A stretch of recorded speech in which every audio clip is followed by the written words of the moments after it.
एक मोठी बातमी समोर येते। भोंदू बाबा अशोक खरातवर लैंगिक शोषणाचे गंभीर आरोप आहेत। खरात प्रकरणी पीडितेच्या तक्रार कॉपीतील आता दावे समोर आले। मी कृष्णाचा अवतार, तू मागच्या जन्मातील माझी राधा, दैवी शक्ती असल्याचं सांगून दिशाभूल करण्यात आली।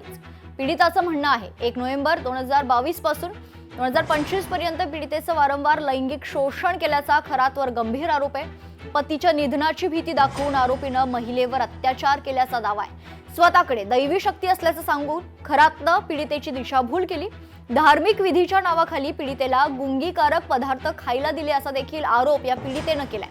कुणाला सांगितल्यास जीवे मारण्याची धमकी देखील खरातनं या पीडितेला वारंवार दिली होती। नातेवाईक गोरख भोरे यांच्या पाठिंब्यानंतर आता पीडितेनं पोलिसात आता तक्रार दाखल केली आहे।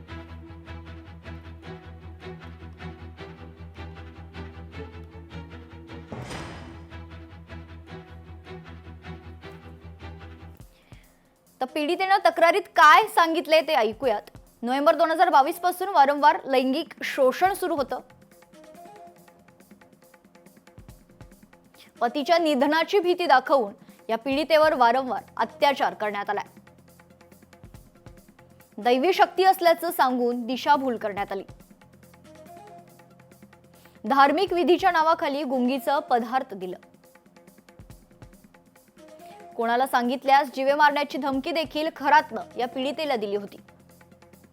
नातेवाईक गोरख भोरे यांच्या पाठिंब्यानंतर आता तक्रार दाखल करण्यात आली।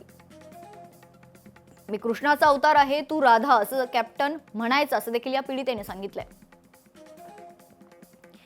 काळं पेंडंट दिल्यानं लग्न जुळल्याचा खरातनं दावा केला होता।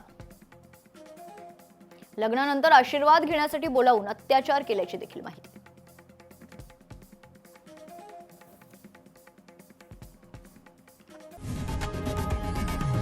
लोकशाही मराठी ऐका, पहा, जागरूक रहा।